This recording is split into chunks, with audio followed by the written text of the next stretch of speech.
graceful and beautiful and physical and angry all at the same time. Were you to do it, your mind would cave in and your heart would explode within your chest. This is going to be a shame. Here we go! Away we go, another week of Tall Can Audio, coming to you from the TCA studio in beautiful Bytown, Canada. Matt Robinson, Rob Christie. Things are quieting down a little bit, which is problematic this early in the summer when there's already been a bit of a grind on things to talk about. We'll get through it. We'll figure it out. We'll find a way. What's happening, man? Yeah, it is weird. Yeah. It is weird that everything has sort of so many. It's all the signing of your own guys. What are you doing? Yeah, you got big takes on Jack Roslovic, the biggest remaining free agent out there. Yeah, Roslovic. Yeah. No, I have pronunciation's no better than mine. It's actually Roslovic. On his hockey reference page, because I am so bored that I went and looked, it says the emphasis goes on the middle syllable. So take that. Roslovic. Roslovic. Or Roslovic. Or Roslovic. Roslovic. That's what I said. But that's not emphasizing the middle syllable. Roslovic. Roslovic. So I'm not saying this is where we're at already. I'm not folks. saying that ever, man. It is July 6th, and we are down to breaking down pronunciation of player names. It's going to be one of those summers, I think. Actually, I don't think that. All the insiders seem to be suggesting perhaps a more active than usual summer for trades and whatnot. We can only hope. Well, because everyone's left with cash. Yeah. They're like, what's happening? I'm waving it right here. No takers. No.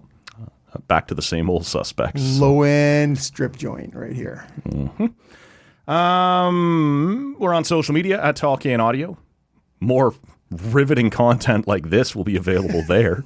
I wouldn't follow if I was you. Subscribe to the pod if you're not done so yet and you have found this to be right up your alley. What are we drinking today, man? Well, I have to be careful. I'm wearing a button-up shirt. I don't know if you noticed it. Yeah. I'm wearing a button-up shirt. I'm going out afterwards. Sharp dress, man. Yeah, it's very similar. Very similar. Got a little trivia fundraiser tonight. Oh. Looking to dominate. Always looking to dominate. It's true, man. Yeah. It's true. This is the hazy passion fruit IPA. Okay. From Junction City. Coming in at 6.5. Passion fruit, man. That's like one of those. Is it mango, passion fruit? I'm just looking for something that's a little smooth in the back. Not too bitter. In what way does this differentiate from a week where you don't have a thing to go to on the other end? It's a pre-show beer, an IPA up first. I guess there could be a Mountain Dew as the second beverage of the show. But oh, yeah, all right. It's 6.5. Yeah. I guess the caveat. It's just the shirt. Yeah, it's true, Matt. That's a good point. My pre-show beer was a 4.5. Okay. Well, that is a slight pump of the brakes. And because you used to be wandering in with the wee heavy to lead things off. Yeah. And all three, so my pre-show beer and probably my two show beers, small can alert. Okay. Small can alert. Okay. So this comes in from Junction City, 6.5, in a small can. Okay. What do you got? This is from the Trickl Brewing Company. Oh, it's up by Collingwood? Perry somewhere? Sound. Okay. Yeah. Close enough. Yeah, sure. Anywhere in the Muskokas. Up north there. Where you'd currently find Pierre LeBrun and probably Elliot Friedman and all the guys who've packed their shit and taken off for 2 weeks. Probably running into GMs and players and everything else up there. People have chosen the Muskokas instead of the Kawarthas, man. It's a poor choice, but that's what they've chosen. Well, money's not a concern. I see somebody's looking down on the Kawarthas a little bit. Somebody who lived in the Kawarthas. That's true. It's Muskoka Light, man. It's what it is. It's Muskoka Light. This is the Aero Pilsner. 5%. Says it's a German Pilsner. So we've sort of been back and forth. I've always said I love the Czech Pilsner. I don't care for the Italian Pilsner, We'll see what the German Pilsner's got to offer here today. But it kind of suggests here in the description a little closer to maybe a lager than some of your really crispy Pilsners. So we'll see. What they're saying is, because a Pilsner really is a lager on steroids. Yeah. So what they're saying is it's Less steroids. It's a cheap-ass Pilsner is all that is. Or a dressed-up lager. This apparently has, a nice button-up shirt on. Yeah, And that is me in a nutshell, baby, right there. A lager masquerading as a Pilsner. right. Yeah. Trestle, fat, filthy trestle. It's all in there, man. Well, I mentioned it's July 6th. Let's start here with an absence of better places to start. On this day in 2004, the Ottawa Senators made a significant move. Anything? 2004, is it the Marion Hossa for Danny Heatley? It is not. It is not. That's a little bit later. I think it's a little later. Yeah. 04, is it a trade? It is not. It is a free agent signing. July 6th. So after the first 5 days, obviously you're sort of feeling like the big business has all been done here, but the Sens... Is it a goalie? It is a goalie. Is it... He's got it now, ladies and gentlemen. Don Beaupre? Yes, of course. Who everyone remembers the fanfare for the big Don Beaupre signing. Maybe Friday? You maybe have been better off with Don Beaupre even in 2004. Because he may have played? He may have played. For the good listener who has not yet put it together, let me take you to our friend Patricia Bowl from The Score in 2004. Whoa. In what is no doubt the biggest free agent signing in franchise history, the Senators made it official Tuesday, introducing the Dominator to Ottawa. There's more here, but at first blush, thinking back, is it a cringe? Is it a... fuck, I hate that guy? Is it a... I was going to say, Patricia did a great job. No, she's fucking gold as always, man. No, man, it's not cringe. It's a swing. It's a swing. It was, and when he was healthy, he was very good. 28-15 was his record with the Ottawa Senators. That's pretty good. That's pretty good. This clip is somewhere in the neighborhood of 2.5 minutes. I cut out, it was a 5-minute clip.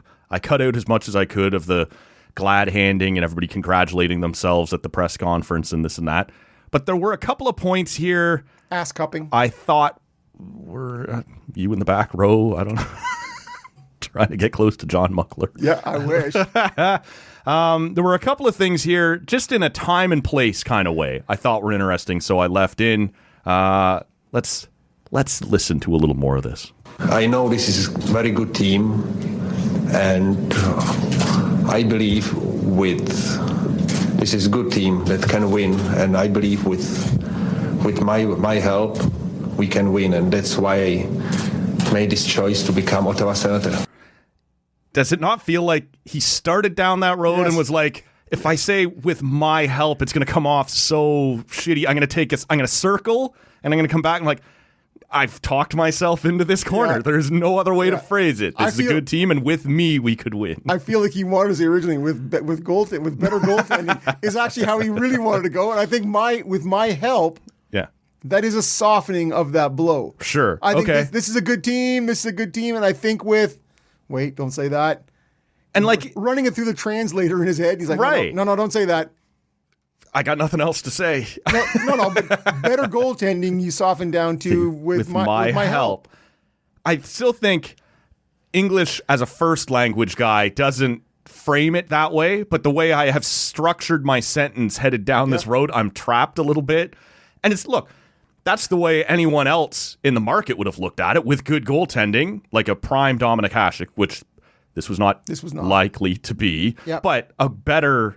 a competent Dominik Hasek, maybe he can help them, but you don't often hear players frame it that way. Right, and I think even if you comes off more boastful, I think, than he meant it to. Right, you pump the brakes enough to go. I think with some of the changes that they've made this summer, whatever those may have been at the time, right. Yes, me as well as I'm looking forward to coming in and trying to help this team win a champion. Yes, exactly. You could have you could have, but I don't. Yeah, to me, I don't blame the guy for No, that. it was just one of those phrases that made me. Let's keep going. But if you have 80% of late 90s Dominik Hasek, right? Come on, man. To make this thing work, the excitement has to come from Dominik, and Dominik has to be dedicated enough to get himself back to where he was before, and that's going to happen. Uh-oh. Yeah, well, yeah, we'll go through it. Dominik Hasek certainly has the resume, a cup ring, a gold medal, and 6 Vezina trophies to his name. But the bigger question now is whether the 39-year-old, coming off major groin surgery, still has championship ability in a game where most goaltenders his age are long retired. He is as good as you are or anybody else is at this particular time, and they feel that he's strong enough right now to go on a pair of skates and perform. Curtis Joseph had to do it last year. Hasek could do it this year. GM John Muckler says if there is no season, Hasek has agreed to stay in game shape by playing in the minors. If it happens, I have to find some place, just to play games, not only practice, but to play games, because I played only 14 games during last 2 years. So I need to play, but like I say, I do not believe we won't have season. I believe that there will be a season. Maybe not the whole season, but I believe there will be hockey next year. Whoops. Hasek's reputation isn't golden. The situation he created by returning from retirement last year to join Detroit ruffled plenty of feathers. And when he announced he was too badly injured to continue to play for the Wings, he was accused by some of pulling the chute on his team, not for the first time. Hasek also left his team in the lurch during a Buffalo playoff run. But Sens GM John Muckler says he knows exactly what Hasek brings to the table, and he sees a locker room leader, not a disruptive force. He expects everybody to work as hard as he's going to work, and that's fair. And that's how you win championships. And I think that's been one of the problems with our team, but we don't put enough demands on ourselves. We never seem to be able to get to that next level. Well, I think Tommy's going to teach them how. It will be interesting to see just how quickly Hasek jerseys pop up in this city, with a fan base divided on whether bringing in an aging goaltender who will be at least 40 before he plays his first playoff series with the Senators was the right move to make. At the Corel Center in Ottawa, Patricia Bowl, The Score. One last little time capsule there, the Corel Center. Man, and that is way back. Thank you to 2004, Patricia Bowl. For one of the great things about The Score back then was there was nothing unfair at all in what she said, but The Score was not a partner to anybody, wasn't carrying anybody's games. There was no worried about her. And so she kind of said, in language that we would use, like pulled the chute, or not for the first time, or, things that perhaps if you carried the rights for the team to broadcast, you'd be a little kinder. You'd be cushioning. Yeah. Lots in there, man. He was going to teach them how to compete harder and more for each other. The excitement was going to have to come from him to be driven. That didn't really pan out. For the moment here, in 2004, the day, July 6th, 2004, are you one of those fans, she kind of frames it at the end, split between, big swing, go get the guy who can maybe put us over the top, or this guy's played 14 fucking games in the last 2 years. He's kind of quit a couple of times. Yeah. Do you remember? The thing I pull out of that clip, in my opinion, above and beyond what you just said, was quit on his team 2 times before. Yes, not for the first time. And as it plays out, you're like, and not for the last time. Not for the last time, exactly. So that's the biggest thing I pull out of that clip. Right. It's hard to put my 21 years ago hat on. Yeah, but especially with the benefit of hindsight. We were like, this fucking guy. At the time. I'm pretty sure I was cautiously optimistic. Right. You hope for the best, right? And that I still wear that lame yellow pinstripe hat. So that was July 6, 2004. Of course, we do not have a season in 04-05. I believe there will be a season. Yes. Maybe not a full season, but part of a season. Another swing and a miss there, Dom. Maybe Fly Day. It's actually at the World Cup, and maybe it really doesn't matter, but there was a World Cup that September, and Thomas Vokoun was the starting goalie for the Czechs. So whether Dom... Where was Roman Cechmanek at? The question we've all been asking. Headbutting pucks away. Or just drop into his ass. Yeah, whatever. Let's do it. he doesn't obviously play in 04-05. Nobody does. I don't remember. Maybe you do. I can't imagine he played in Binghamton. Did he play in Pardubice or something like that? Do anything to get in game shape? Yeah, I have zero recollection. Zero recollection. So we start the 05-06 season. He's ready to go. He is in goal for the first ever game that goes to a shootout. It's Alfie. I remember Alfie scores for sure. Yeah. Has Jason Allison taken that shot yet? Right. This is against Toronto, the first ever NHL shootout game. Sens beat the Leafs. And as we alluded to, he goes 28-15 during his time with the Sens. Am I glossing over anything when I skip to and say problems arrived at the Olympic break of 2006? Not in my patchy memory. Right. Just how good the team was going. Yeah. How good the team was leading into that Olympic break. So he goes over there, tweaks something, and I think this is where the problems start when he comes home. It's a very will he, won't he, maybe next week. Maybe Friday. Okay. That's where that clip comes from, is him, and it just gets played over and over again. It's him saying, yeah, maybe Friday, maybe.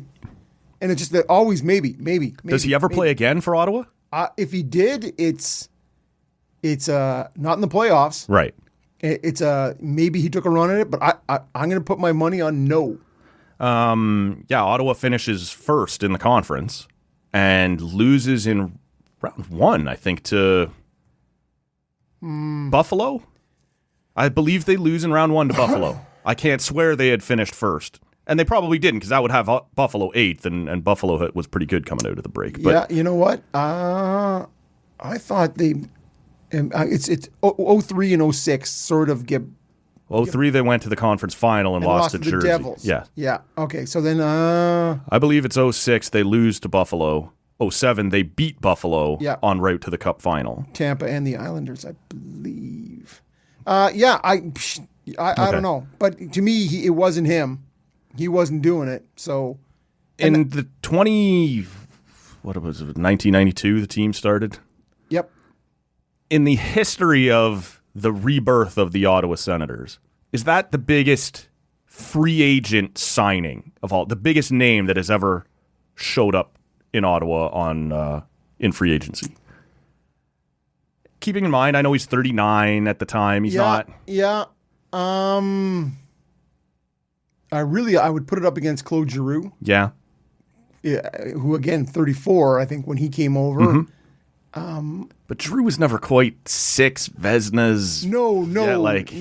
MVPs. No, but... Be right. That was... Coming off 14 games that year where he retired after 02, winning the Cup in Detroit. And then he was going to play in the Czech League the next year, just go home and sort of futz around like Yager's been doing. Wait for Yager to show up. Right. And then it's the next year where he tries to come back to Detroit, and as Patricia Bull there put it, pulled the chute. Said, again? Yeah. Fuck it. This is too hard. Yeah, I would say you'd have to go with yes. Yeah. Right? That it would be, if not just due to the pedigree, the biggest alone. name anyway. Yes. Yeah. And now, but to say it in hindsight, when you have all the info on the table, and you're like his age, the track record in Buffalo of pulling the chute, in Detroit of pulling the chute, and you're like, and he's retired, and he's coming back, and there's a lockout, and you're like, it didn't go well. It did not. It reminds me a little of Thornton in Toronto. I never saw that. How, again, go back to the pinstripe yellow hat and the cautiously optimistic fan, and you go, you're an idiot. There's a lot that could go wrong here. You're like, it's just that little sliver of hope. Yeah. Whereas everything else is saying, no. But I'm like, I don't have time for that. We're coming off the Lalim Game 7 performance, so obviously an upgrade needs to be made. And I know we've talked about this, but Lalim's numbers say that fans are unfair to that guy. But when you don't win, that's what happens, right? Well, a sub 2 goals against, but a 500 record. Right. Where's the blame? No, you're right. But they've obviously decided we're moving off of Lalim going somewhere else, and Yes. Hasek at 39 will. And you had to. Lalim went out. Martin went out. Like it was. Yep, this isn't working. We need changes. It's like Mitch Marner going out. It all sounds a little familiar. So, and who knows? They went honestly 2 years later. Yeah. 3 years later, Cup final. That could be out there for the Leafs. Could be. It's all there on the Maselli, Nick wall. let's go, You're baby. like, let's do it. Blow your wad on, man. on this. Let's go. So there you go. Slavich. The Slavich, sure, why not? Yeah, just interesting. It was That on is this day interesting. Yes, in man. history, and we needed a little something. So he does play again. Ends up in Detroit once more. But by the time Detroit is going to the finals in 08 and 09, Hasek still is on the team, but Chris Osgood has taken his job, which that hurts when you're behind that guy. American Pie, right there. So Bad haircut, bad cage, just everything about Chris Osgood. I don't think we get to give Chris Osgood shit for his bad cage while talking about Dominik Hasek. Yeah, I get it. No, it's Tommy Soderstrom. I remember reading something not too long ago about the 1998 Olympics, because that's what I fill my days with. Yeah. That I think it was Pavel Bure. I don't remember if the Czechs played the Russians in the round robin, or if this was actually in the gold medal game when they played each other. Bure, but that's okay. That Bure fired. I'm sticking with it, man. You weren't changing my mind on Roslovic, and you're not Kovalchuk. Exactly. That Bure blasts one off Hasek's mask and breaks it, and there is nowhere in the building to replace that particular setup. Right? Like the standard player helmet, basically, with the grid cage on it. Like, what are we going to do with this? So they end up having to take like this extended break in the game so somebody can try and piece this thing back together, because there's just chicken wire, no other mask like that. Yeah, exactly. Well, see, and I remember that. So Tommy Soderstrom, I believe, 87 Canada Cup. Steve Larmer comes down, left There's wing. a name. Clapper. Yeah. And it dents because Soderstrom had the same sort of wide cage in the front, right? Yep. And it dented his cage too. Steve Larmer, Tommy Soderstrom. Yeah. 80s hot takes. Sure, man. Everything's topical. Sure, man. You got a Nick Ehlers take on his signing with the Carolina Hurricanes. It did take, I think it was early July 3rd we finally got that. There had been reports that he was going to take his time, and after Marner was traded, he could pretty much sit back, put his feet up, and wait for the bids to come in. The suitors. Yeah. And he would end up in Carolina, 6 years, $8.5 million. I sort of had thought, even before this started, he was going to end up at least 9. I had always, Besser at 8, him at 9. Yeah, kept talking about all the money in the system. These guys are going to get stupid numbers. Bennett at 10. Well, yeah. Not if he was staying, but yeah, but there if was he wanted all to go that, out. Oh, yeah. all that talk was starting to swirl. Like money was, and once guys started to stay, certainly it lined up for Ehlers. If he had wanted more, it sounds like he could have gotten it in Washington, a couple other places that were pounded on his door. But he knew what he wanted, where he wanted to go, and I guess that was the part we didn't account for in this explosion of the cap and the numbers, that players were still going to look around and go, I don't give a shit if Chicago wants to give me 13. I'm not going there. Right? Like, until they show something is on the come. San Jose, similar, was apparently ready to spend. Utah. Now, I do believe Utah is closer than those other two, but, people didn't want to go. But 6 years, $8.5 million. I don't believe Carolina is going to have any trouble getting value out of that contract. I'm still not sure I love... that I think they're getting any further than before the second or third round, but I think I like the signing.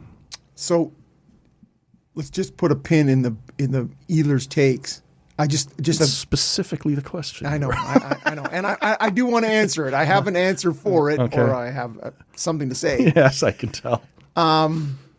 of all those people, like we talked about all the money that was going around and it just, the closer to the end of the cup final and approaching free agency, and you talked about all these people and all the money that was going to be out there. And who took more money than you thought or met the mark? Like we talked about Ekblad and Marchand and Bennett all re-signing in a tax-free state.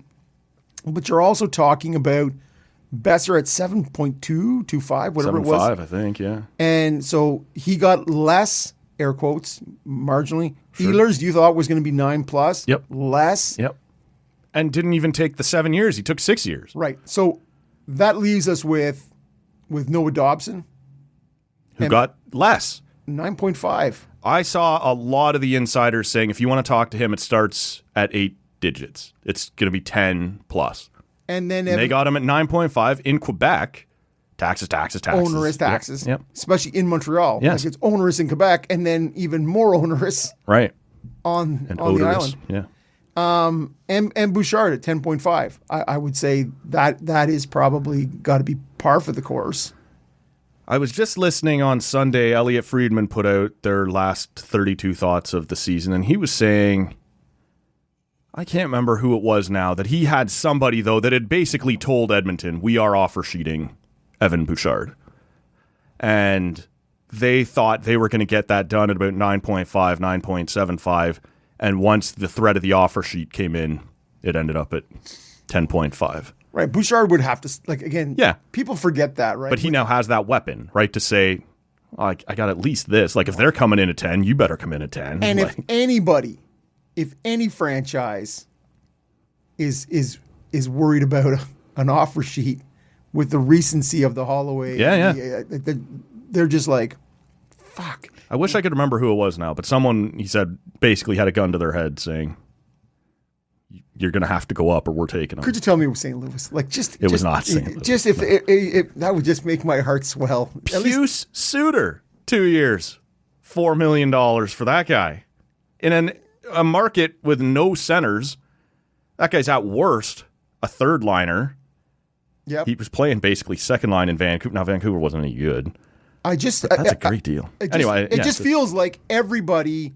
Well, once everyone decided, I want to stay, or it's more about fit. Like, for how long have I been pushing and pounding the drum on stop talking about dollar, talk about percentage of the cap? Yep. Mitch Marner took less percentage of the cap at $12 million in Vegas, where this is going up. Forget taxes, forget whatever else, than what he took in Toronto. Now, he's still going to be the highest paid guy there. It's going to be a better team there. Eichel's a free agent next year. Yeah. So he will not be the highest paid player in Vegas for very long. But, in terms of, we sort of forgot that players are going to be like, there's money in a bunch of places I don't really want to go. Right. Like, and I guess that was my question to you was, were there any surprises there in terms of, with all this talk of hyperinflation of salaries, and the number of teams that still, and I'm talking about Toronto, Ottawa, San Jose, Chicago, like there's a pilot. Anaheim, I think, still has to spend money to get to the floor. Or is it San Jose? One of the two is going to trade for the Carey Price contract. I think it's Anaheim, and I think they signed Granlund, and that may have gotten them there. Yeah, because they were saying with the McTavish, he needs a contract as well that would take them above the floor. Right. So, are you hearing?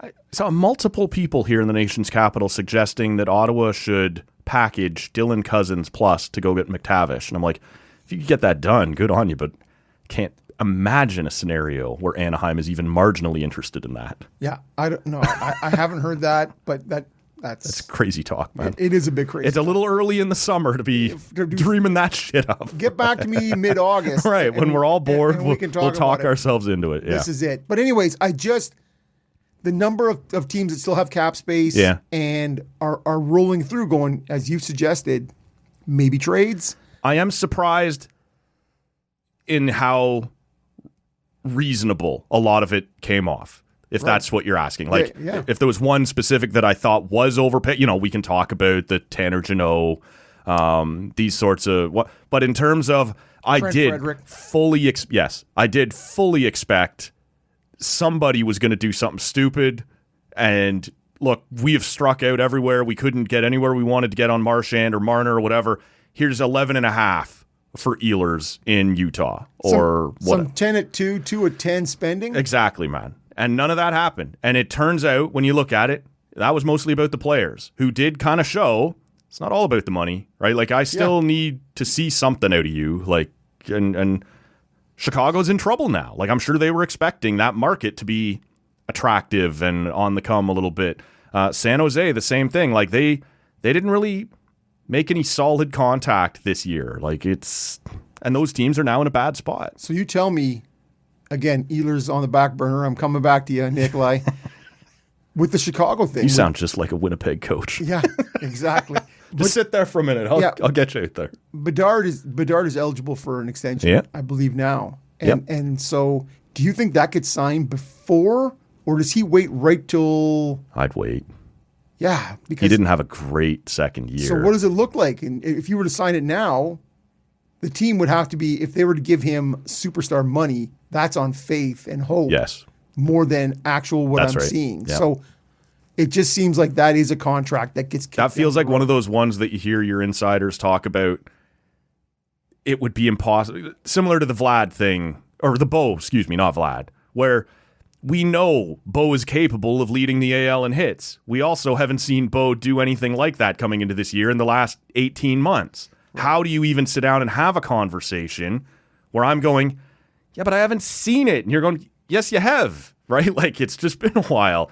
And he wants superstar money. You almost had no choice but to go into this season and either I'm going to be right or you're going to be right, but we have to see this year before we can talk about it. That's sort of the way I feel about Bedard, is just, it's clear at this point he's not going to be the next McDavid or whatever. But can he be the next Taylor Hall? I would still hope for more. Yeah, but like... Hey, Hart Trophy winner. A Jack Eichel. That's a Jack Hughes. Like, a Nick Heishier. What are you going to be? You're going to have to give me a little more info. I know, but this is where we're at. That's why I can't pay you right now. I would certainly, if I'm in the Bedard camp, I would hope for better than Heishier. And Heishier's a good hockey player. Of course he is, man. But if that's your first overall... Yeah. That's your Slavkovsky. Right. It's just a bad year, man. I would hope for better than that. I would too. But get him more. Show me that you're at least Jack Hughes.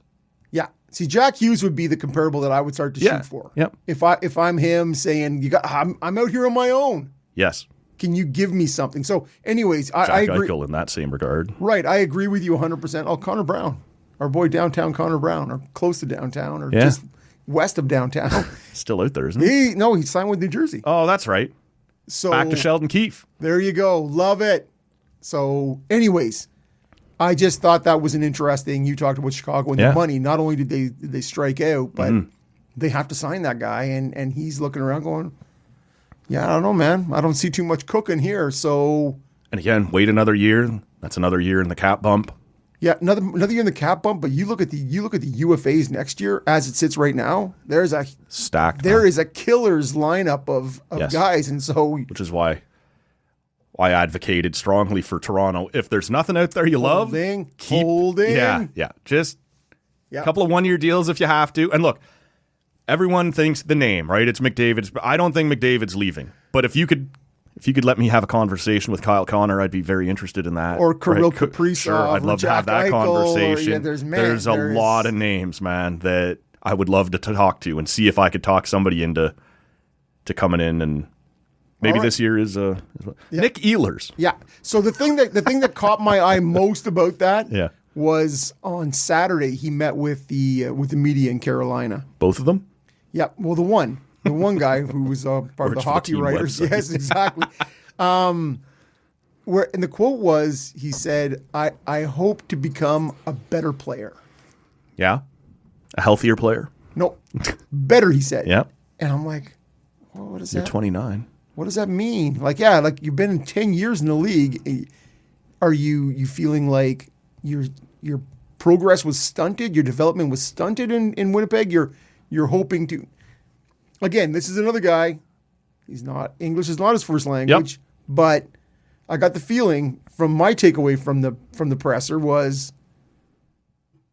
yeah, I'm hoping that I can get to the next level with a different scenery, a different setup, different coaching. Well, and it's sort of like I heard some people busting on him when he was saying, I want to be in or the reports were, I didn't hear him say. I want to be in a lesser hockey pressure market. Yeah, I want to be in a quieter market. People go, it's fucking Winnipeg, man. It's as small as it gets. Not for hockey. Like, right. That is maybe more than a Toronto or a Montreal, a fishbowl. Right. Like, this is a very small town with one big league franchise.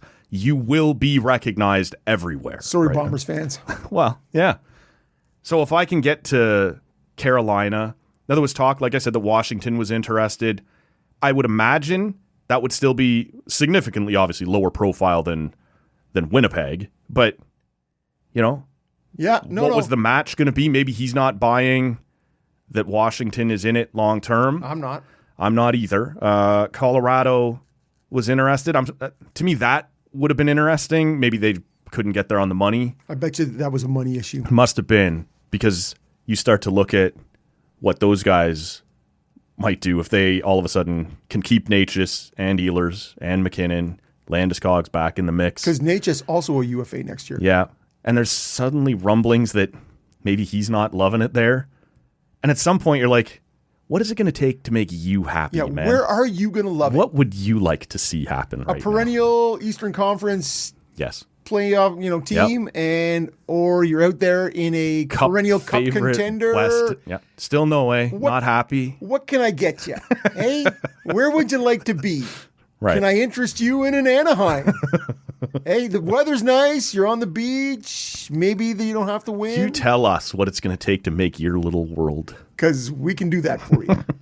Again, I think Bratislava in February is also nice. He's better than that. But he does feel like one of those guys who now going to bounce around as a malcontent here maybe for his whole career. Like never quite satisfied with the way he was dropped in Colorado and immediately placed on a top line. And what do you want, man? Like, if that wasn't good enough for you. It's a great question. And if you are traded off of that, it has a bit of the... You're like 90% downgrade. Like, where are you going that you're going to be better team, better position on that team? Yeah. Okay, where are you going? You are on a team already where you are in Carolina. Yes. Where it's just successful. Yep. In the whole time you've been there. Yep. And again... But maybe you don't like Rod. Maybe Rod's too hard on you. Yeah. Expectations, baby. Yeah. And then you go where... Don't like that. Yeah. Where you get to play with a top 4 player in the world. Yeah. And you're like, and a team that's... And another one on the blue line. Like he'll be on the power play with you. Two of the top 6 players in the world on the same team with you. Yes. Yeah, no. It's interesting because you start to get a bit of that stench. Yep. As you move around, if you leave Colorado, now again, we'll see because Colorado has stated, we're not going to hit the cap. No. We're not interested. Mikko Rantanen is playing somewhere else, not because he can't score goals or isn't good, but because they didn't want to pay that man. Right. When you have Makar and McKinnon and you go, those are the 2 dudes. I'm paying those guys. Sorry, man. You're the 3rd guy out. Yeah, So when you look around at what's left and who might be dealt this summer, there's suddenly some talk again about Kadri. But Calgary... In Toronto. Well, yeah. I don't know that fits. Little chubbers all over the place. Well, you sort of forgot you ran him out of town once, but... Yeah, for the reasons that you're like, man, the guy was suspended twice in the playoffs. He couldn't, blah, but he's won a cup now. Yep. Elsewhere. Yes. Well, it would have had to have been. Yes. Yes, it would have.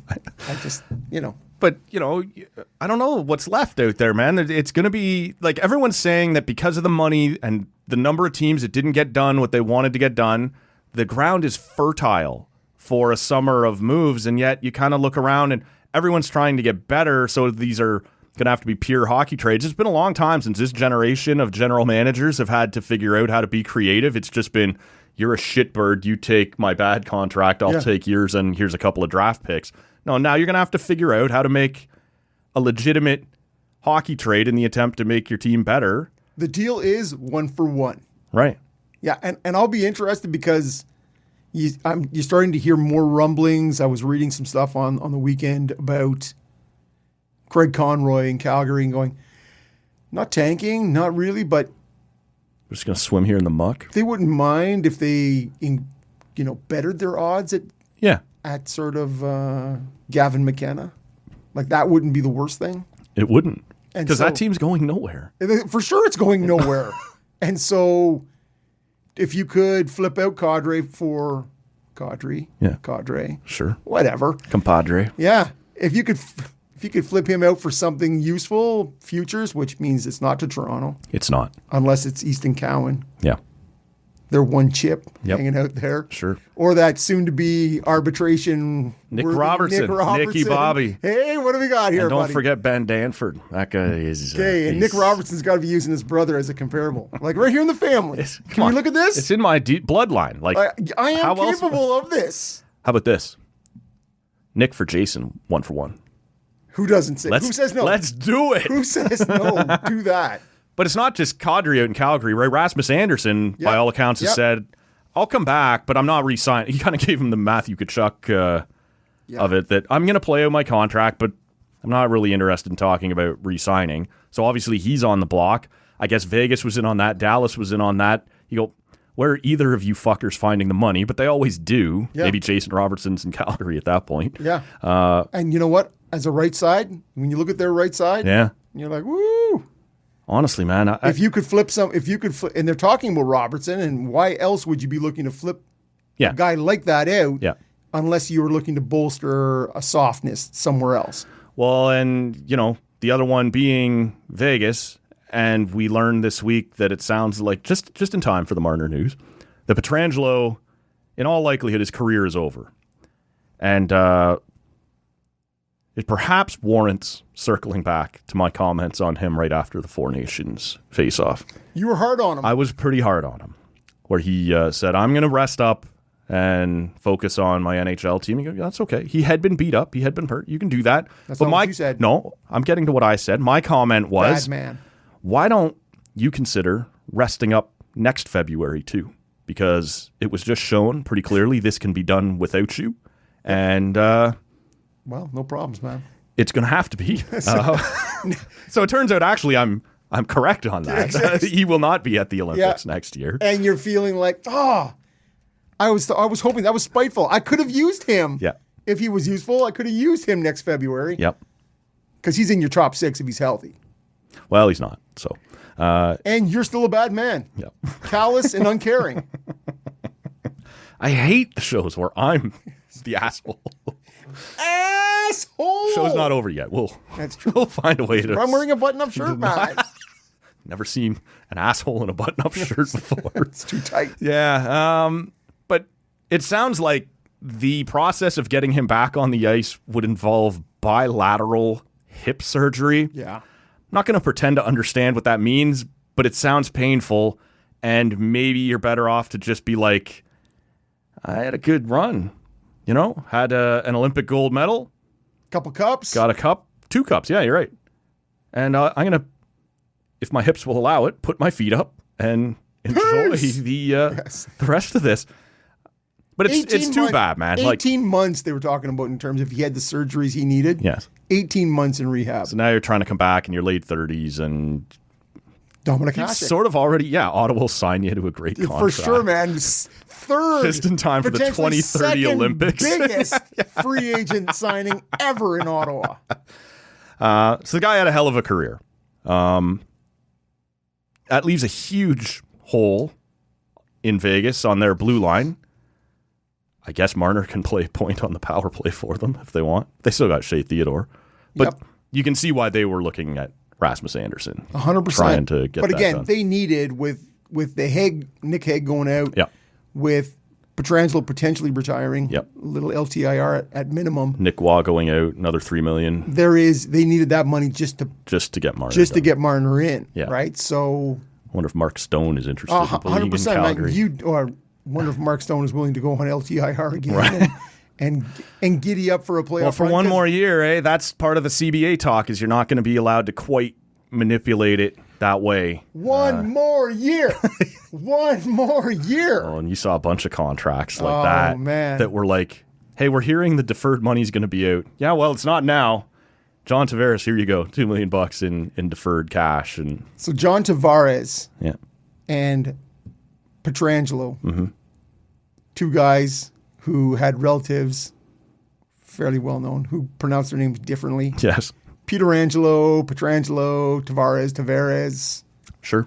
Just a disagreement in the family. I like this. I like the symmetry of this conversation, Matt. You've touched on all of it. It's perfect. Yeah.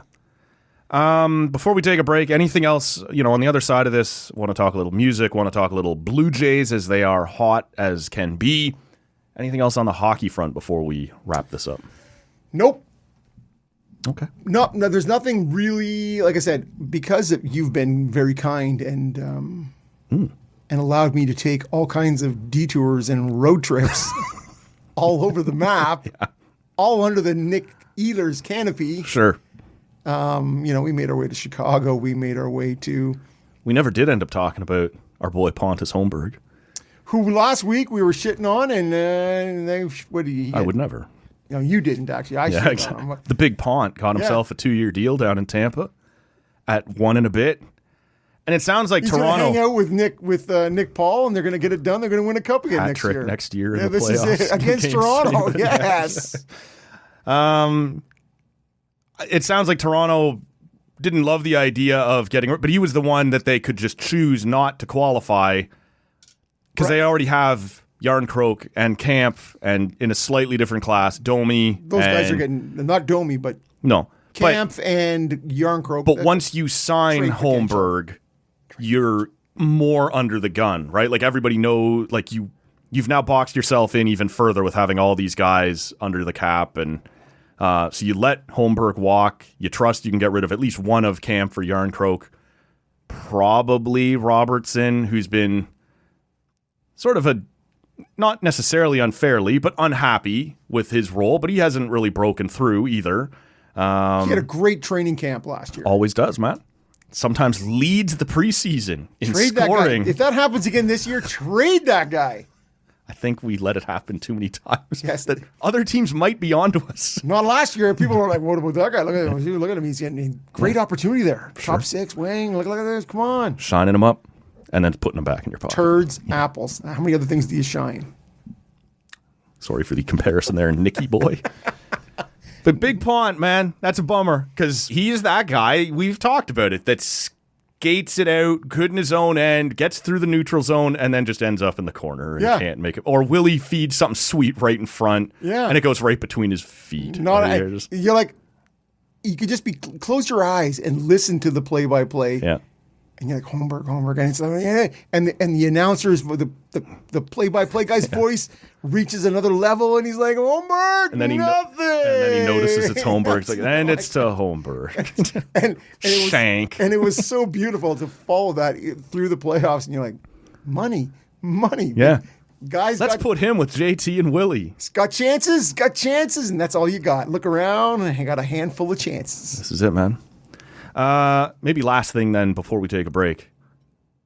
As we see Brent Burns sign a contract in Colorado, he is, across all of pro sports, one of 3 guys still actively signed to a roster from the 2003 draft. This isn't just NHL.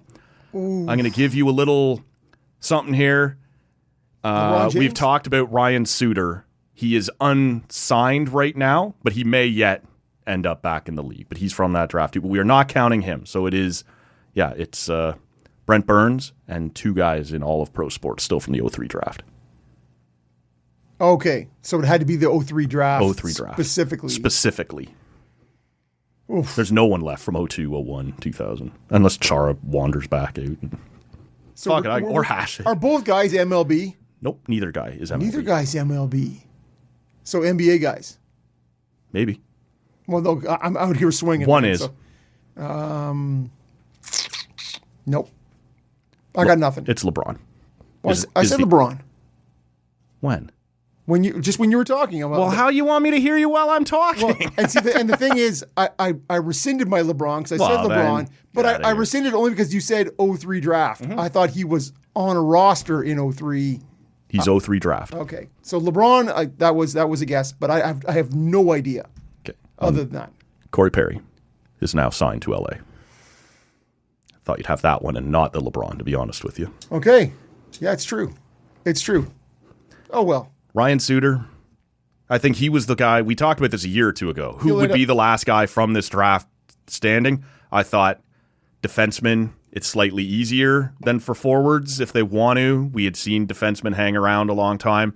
He was my guy. Right now, he is without a chair in these musical chairs. He'll end up in Detroit. Yeah, I could see that. That to me back is to Minnesota now that they've cleared his cap space from the first time. And honestly, you remember those years in Detroit where he was just playing 32 minutes every night? I don't think he's ever played in Detroit. No, sorry, Minnesota. Oh, yeah. And just 5 years in a row or whatever, he was absolutely just a minute muncher. Correct. So to me, he seems like a Detroit guy, and I can't believe I didn't get Corey Perry one. Yeah. Fleury retired this year.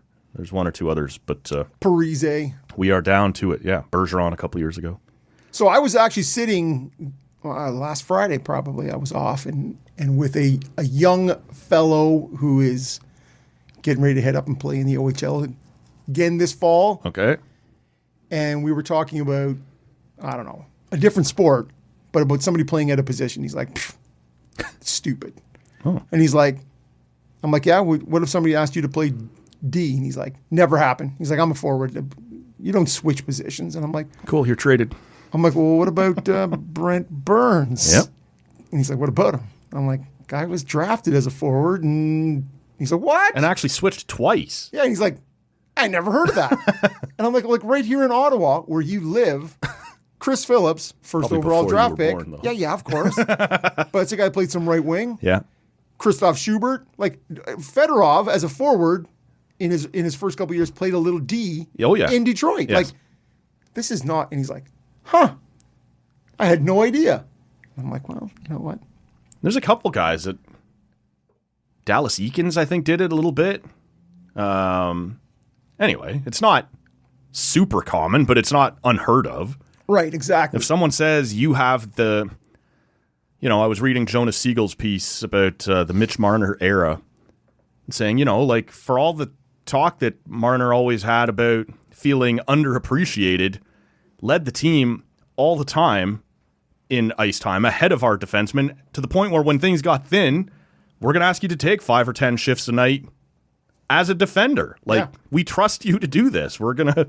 Yeah, and that's all my point was is it super regular? No. And is Brent Burns the standout as a guy who played in the World Juniors as a forward, I believe?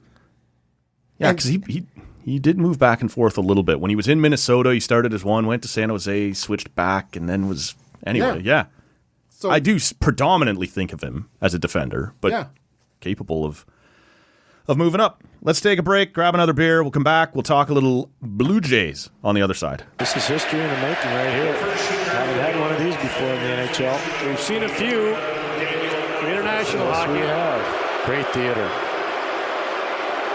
And away we go. Daniel Alfredson, the first participant in the first ever shootout. Scores. And Ottawa takes a 1-0 lead. Now Jason Allison for Toronto.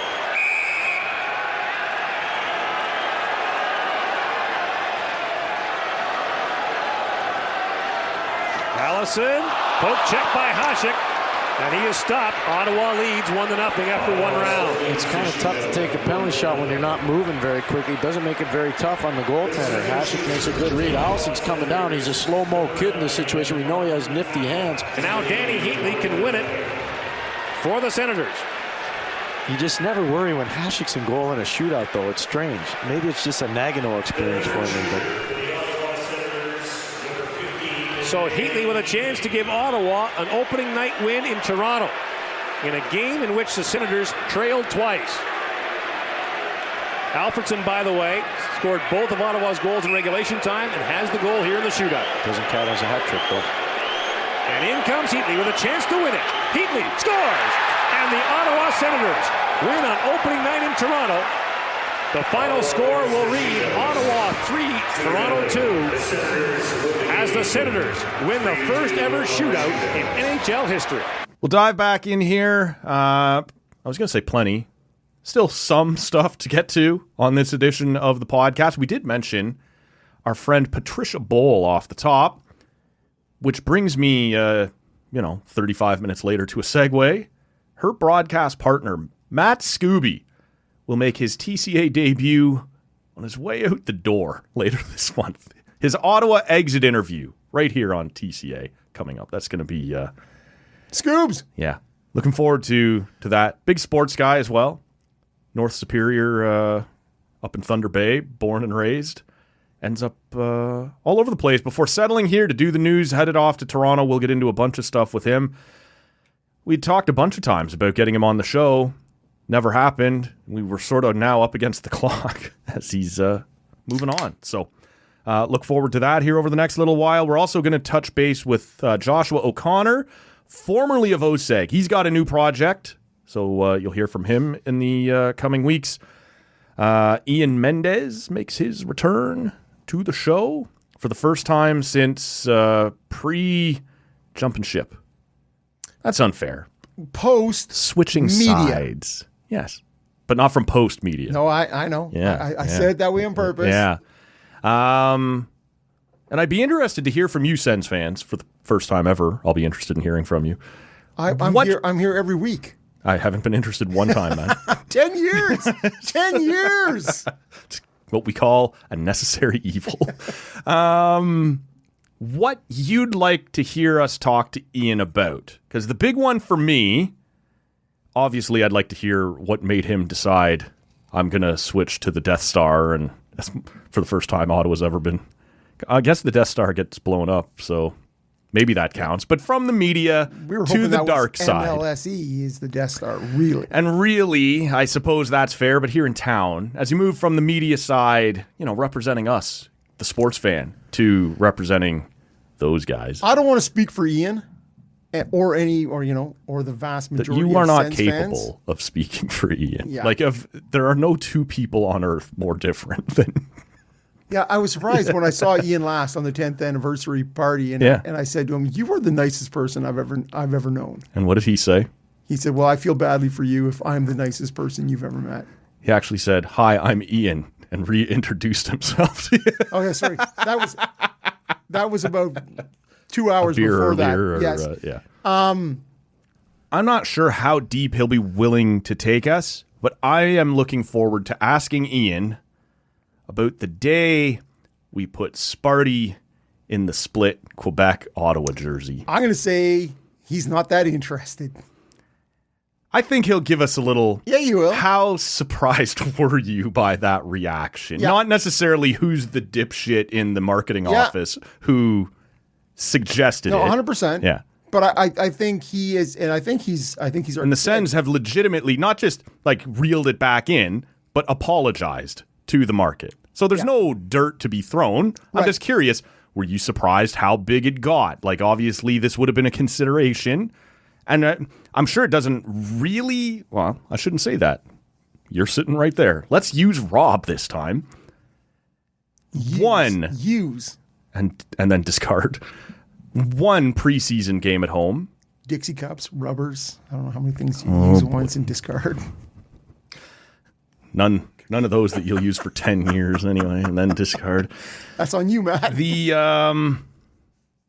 The first preseason game is in Ottawa against Toronto. Then they go to Toronto. Then they have a couple road games, and the other home games are in Quebec. And which St. Louis. Everyone seemed fine with the preseason games in Quebec. Yep. It was the talk of regular season games in Quebec, and obviously the jersey. If you were a season ticket holder, do you give a shit about preseason games? Keeping in mind that by September, I might have a little bit of an itch. I might be willing. I'd like to get a look at Yakimchuk.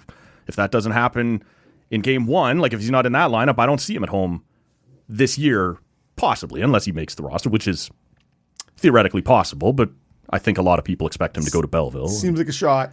Long shot. Yeah. But that type of thing. Fans get excited about prospects, and while the preseason is too long, one game maybe is too short. Yeah. They're all broadcast now. To me, it's not like I need that. I don't care about, as somebody who went to 10 games, 12 games last year. Right. I don't care about preseason games.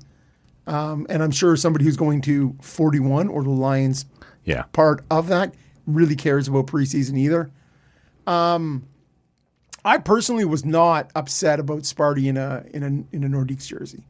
It wasn't a big deal to me. Now, I didn't want to see them play regular season games there. No.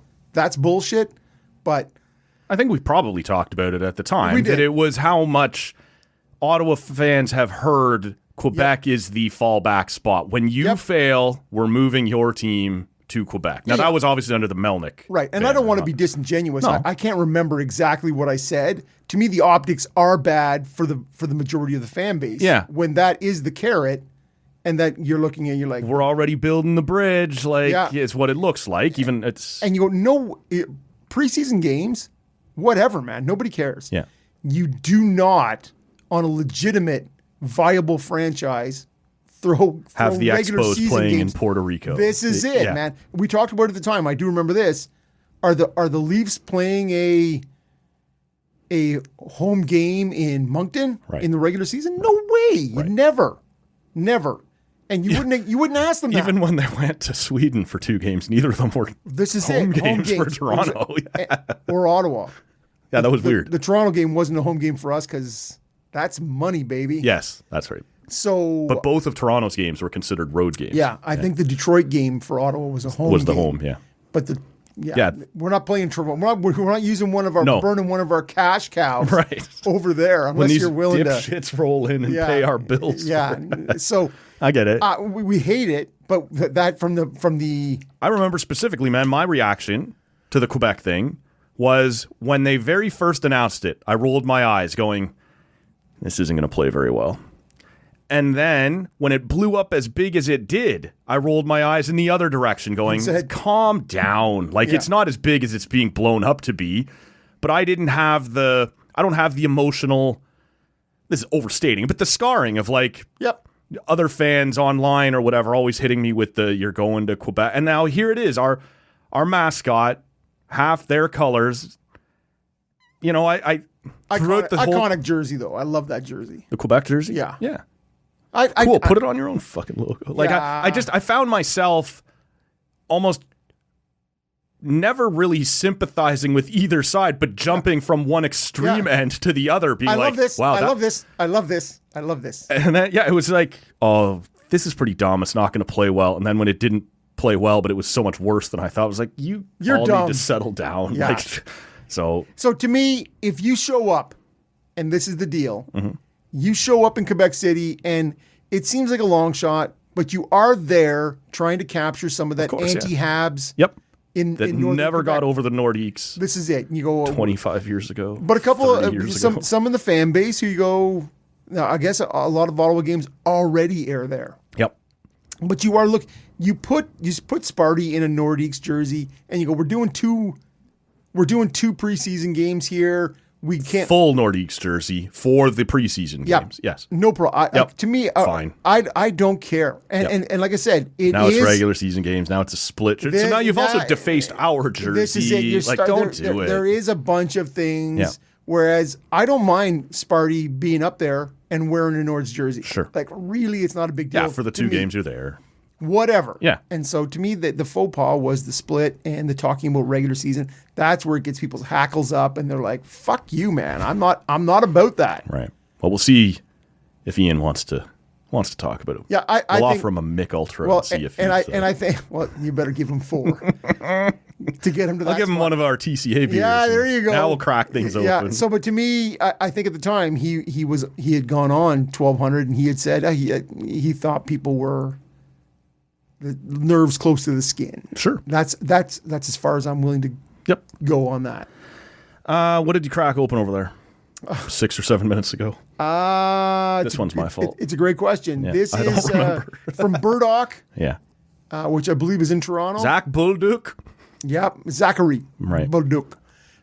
This is Suddenly. from Burdock. This is their, I believe it's called the Dunk, which is a Czech dark lager. Oh. Coming in A at dunkel. 4.5%, I think. And it's got a nice malty overtone to it. Not super carbonated. Yeah. I'm not getting a pile of carbonation, but yeah, nice. Nice malty a little bit. Malty lager. 4.5 from Burdock. I think you last week had this one. I can't remember for sure. Maybe it was longer ago than that. But it's an old favorite. Dominion City's Sunsplit. That wasn't me. Okay. There's a lot of beers drank. Yep, there is. But I won't hold that against you. So, Sunsplit Is that over what here. you're drinking? Yeah. To me, that's gorgeous. That is How low, like, it's too much pressure to say, rank your all-time Ottawa beers. I can't get outside the top 3 without Sunsplit. That's my number one. Okay. Because there's a lot of beers that rotate, so it's not around long enough to build the reputation. But things that are like, when you go to this brewery, this one will be always there as their staple, as their, flagship, the Sunsplit. It's a Sunsplit. It's, I'm not even sure if Brew Revolution is still in business. They're Walking on Sunshine, which was their New England style IPA. Yeah. And I'm going to go to Beyond the Pale, the Darkness, their stout. Yeah, okay. Yeah, it's, just when you start to think about it, you're sort of shuffling things around in your head, and you're like, I never push Sunsplit outside the top 3, so we're enjoying that one on a very humid Sunday afternoon. 32 plus humidity. Quite refreshing as we sit here right now, even with the AC on in the studio. And those 3 beers, it really comes down to their quality beers. Yeah. But I've loved them long time. This is it, man. You sort of get, is the Octopus Wants to Fight the best beer in Ontario? No. Do I like it a lot? And so do you sort of almost reach for it by default? Yeah. Yeah, I do. Sometimes, right? Yep. So it's pretty good. This weekend, a fairly big weekend across the pond. On Friday night, we saw the return of Oasis in Cardiff. Cardiff! By all accounts, an incredibly tight show. Over here, it's kind of late afternoon when the videos start to drop online of people doing that thing with their cell phones and shooting videos. It looked really great. The set list, by all accounts, people were absolutely loving. And the fact that they didn't kill each other on stage on night 1. Noel and Liam, yeah. long enough. We had a conversation, I think we dropped it Wednesday afternoon with Maddie Kay. Yeah. Headed over to Europe on Monday, or to the UK on Monday, to see their first show back at home in Manchester before doing some other touring around Europe. That would be killer. For sure. Had a great conversation with him about that, plus some Red Blacks. If you missed it earlier on in the week, we're not going to have much Red Blacks talk here this week. They don't play again till Sunday night, so it would be instantly out of date. But lots about, Matty Kay, obviously pre- and post-game show host for the Red Blacks. So whether it be music talk or Red Blacks talk, lots of it there with him. On the most recent episode of the show at tallcanaudio.com or wherever you're hearing us right now. That was Friday. Saturday, Ozzy having his final ever appearance on stage. We think lots of bands do retirement shows. There's a medical situation there. Obviously, he has Parkinson's, and so it's only going to get more and more difficult for him. But that was a loaded show. I'm not sure if you saw the full roster beforehand, but Metallica, Guns N' Roses, Anthrax, Slayer, Jack Black for some reason. Up and down the card. This was like an 8-hour festival, essentially, back in Birmingham, not far from where Black Sabbath was formed. I guess this is the first time that Black Sabbath in its full roster have played together since 2005. Geezer Butler, Tony Iommi, and fill in the blank. Yeah. Ozzy Osbourne? No, yeah. I know. It was equal parts. Bill Ward. I didn't get to watch the full show. It was available on pay-per-view. You could buy it. No thanks. No way. I don't think I would either, but like I didn't hesitate to go out and watch the final Hip show in Kingston on a big screen, and Yeah. I get that. I paid in beers, but not in. Yeah. If you had a great setup and wanted to have like a crowd over for a Saturday afternoon, you buy the show. Big screen, surround sound. Yeah, drink a bunch of beers together, sort of half hang out, half watch. I kind of get that. I do. But this was 8 hours long. Lots of people wanting to pay tribute. It was equal parts, I guess, for lack of a better term, sad and inspiring to watch Ozzy sit for the whole show, like even the parts that he was performing. And demand that he sees my fucking hands in the air.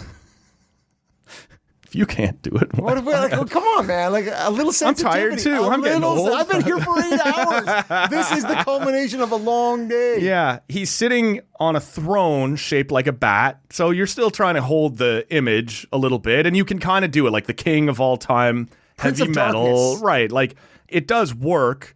And he did sing. And honestly, I thought, and this is again, I didn't order the pay-per-view. So it's all clips that people are posting online. His voice held up, not bad. Like he was not good. No, but for a 76-year-old man with Parkinson's, yes, I'm willing to cut him some I'll slack. give you a bit of a pass here. Man, a hell of a lineup. Okay, can I take a run at somebody else then? Sure. You're going to leave the 76-year-old with Parkinson's alone and take a run at someone else? We talked about you being the asshole in the first half of the show, and there was still lots of show left. So please grab your throne here. Your asshole-shaped The band throne. sounded like ass. Well, they're also. Yeah, okay, but to me, that clip of Crazy Train, like that sounded like a band you would see at the Navan Fair trying to do a cover of Musically. I'm not talking about Ozzy. Yes.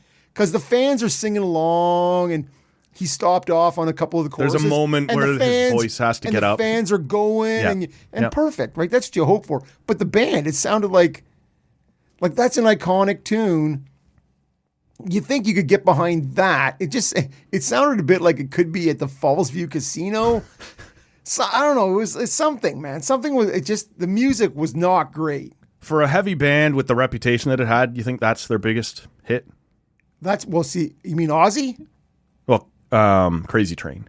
That's an Ozzy tune. Yeah. Do you think that's his biggest all time? Yeah. Is there something? Yeah, no, for sure. Yeah. Like that still played in all arenas, all over the place. All the time. The Jays still do when they load up the bases, the all aboard, yeah, all that sort of stuff, right? That is easily Ozzy's What's your biggest. favorite Ozzy / Sabbath tune? Do you have one? Like you're a Dirt from Norwood. Well, I certainly have. There is. Was he? I know you were. There were other bands by the time. Were you ever a huge Ozzy guy? No, never. Okay. And actually, I didn't like him at all. And I still. Is this like the same thing where people are at with Kiss, where it's like you're too cartoony or you're too. See, to me, be legit. The thing is, so having an older brother who was a huge Ozzy Black Sabbath fan, but more Ozzy. Also Dirt. Well, that's where I get my Dirt leanings from, right? An older brother and an older stepbrother who were both skids. And so it does. So to me, off of his second solo album, Diary of a Madman, Over the Mountain, Little Dolls, those are probably 1, 2 in terms of my favorite Ozzy solo tunes. Yeah. But never anything after that. Like I got a little time for the cheese of Bark at the Moon, the actual tune. I really like Paranoid. Black Sabbath? Yeah. That's what I said. Okay. Ozzy / Sabbath. Okay, yeah. So I was differentiating between the two. Yeah. To me, I don't know. I got a lot of time for that tune. If you want my favorite Ozzy tune, but with both bands, it's circle back to Nick Ehlers. It's 100% Supernaut by Black Sabbath. Okay. So Man, I don't even know that that's a super deep cut. I get it. But anybody out there listening, and you, Matt, I encourage you to go check. It's got everything. It's heavy, but it goes into. There's some bongos in it. Sure. It's got a fucking. Why wouldn't there be heavy bass groove to it? Supernaut. It is fantastic. And the Wizard. I went to an Ozfest in like 2001, and I'm not an Ozzy guy. Like his best days, obviously, by the time I was listening to music, were already. Yeah. his biggest days were behind him. I'm familiar with the big hits. Like, I recognize, the stuff when I hear it. I went to Ozfest because it was like the peak of Disturbed coming off Down with the Sickness. And there was a couple other bands like that. They're like, all right, I'll go. And like, good for them for tying that festival into, I don't want to say bringing up, it's not like it was Warped Tour where these are bands you've never heard of. Like, the Disturbed was a big thing. But to keep relevant by headlining shows with other bands that are big at the time, and that comes off as a criticism. It's not one. They provided a pretty cool environment. I just was never a huge Ozzy, like even the ones I know, like Paranoid is the only one that I think I have in my music library where I'm like, I like this song, I want to hear it often. The rest are more like I recognize them when I hear them, but they're not for me kind of thing. But this was, a weekend, man, that people have sort of been talking about, like, music doesn't get this anymore. The joke I keep making, and a lot of people have, but with Matty K, is that Oasis is the era's, like, the Taylor Swift tour for 40-year-old men, right? Like, this is happening. It's in huge stadiums. Except Taylor was never going to implode on show 4 or whatever. She was never going to kick her backup singer in the neck. She wouldn't be calling family members the C word as often as these two certainly 100%, will. 100%. And that's on good terms. Yeah, exactly. Those are playful nicknames. Yes. But this was a weekend in the UK that we don't see many rock weekends like this anymore, right? Like, we can see Taylor or, other big pop star, but it's been a while since we've seen a weekend like this where rock music, certainly from different generations, and even Oasis is an older generation, but not as old as the Aussie generation. Man, we don't see this stuff too often anymore. You're talking about rock, let alone hard rock, or old school metal. Yep. The Grammys or the American Music Awards don't even have, like, previously awarded hard rock group of the year. Sure. It's not even on TV anymore. Like, right. Rock and hard rock. It's down with comedy album of the year, spoken word. This is exactly William Shatner winning the best spoken word. I'm a rocket man. Yes, it's rock, and especially hard rock doesn't even make it on the mainstream radar anymore. Right. And so I would love, Shea, one of the local classic rock radio station here in Ottawa, they were giving away a paid trip to Birmingham. And you were able to, tickets to the show, put you up for 3 nights and $1,000. Because it's not a huge stadium. I think it was only 60,000, which is a huge stadium, but not right. So Jerryland. Or I would love to go to Birmingham for a weekend. I would have went to the show too. Yeah. But going on a little Peaky Blinders tour, great pubs. Yeah. Birmingham is got a burgeoning art scene, so that probably means craft beers as well as a pre-existing solid beer scene. I would love to. Sure, all the art museums were vandalized by the Aussie crowd on the way out of the stadium. Well, they're old now too, right? I guess. This is it. You're thinking about guys who've been around since the late 60s. Yeah. But there was a few different bands who reunited just for this, right? Who long since stopped touring or what, that were like, for Ozzy, like, we're going to go, like, he is sort of the godfather of that. Yeah, for sure. For sure. Like, when I listen to Ozzy, this style of music better than I do. I don't think heavy metal. No. I certainly think heavy rock, but he is sort of the birth of heavy metal. It all sort of comes from there. Well, Sabbath was that in the 60s, early 70s, was that sort of, they are godfathers of that sort of 80s metal, which spawned, Judas Priest, Iron Maiden, right? Those sorts of bands. Yeah, Alice in Chains was at this thing. Soundgarden had been invited, but for whatever reason wasn't able to. So there's a few different genres that spawn off of. Yeah. Yeah. Well, the influence that comes from, like, when the Sabbath turfed Ozzy out, they're like, beat it, man. Late 70s. And he's like, all right, get Ben. Yeah. And so that Blizzard of Oz, that first album with I Don't Know, Crazy Train, Mr. Crowley, like, that was a huge album. I think they had Jack Black play Mr. Crowley. Which is a badass tune, Mr. Crowley, right? Like, because Aleister Crowley is an actual person, right? Yeah. And so Yeah, but Jack Black, when you talk about him on the thing, Yeah. he is an aficionado. Oh, I know. Yeah. Of all things 80s metal. Like He's played in movies and multiple characters. 100%. His own band has got several songs of that influence, Tenacious D. Yeah, and the search for the golden pick Golden or pick. whatever that is. Like, but he is. Yeah, I'm certainly not judging it. He was obviously this isn't volunteer to come. He was invited to be there. They appreciate what he knows of the generation. I want to say at this year's Rock and Roll Hall of Fame 2024 or 2025, whatever it was, the most recent class. Yeah. When Ozzy went in on his own, Jack Black introduced him. There you go. And so there's an affection there. There's a right. Well, and again, Jack having a love of that style of music. Yeah. And it's funny because I thought of that watching some of those clips from Birmingham on Saturday. Yeah.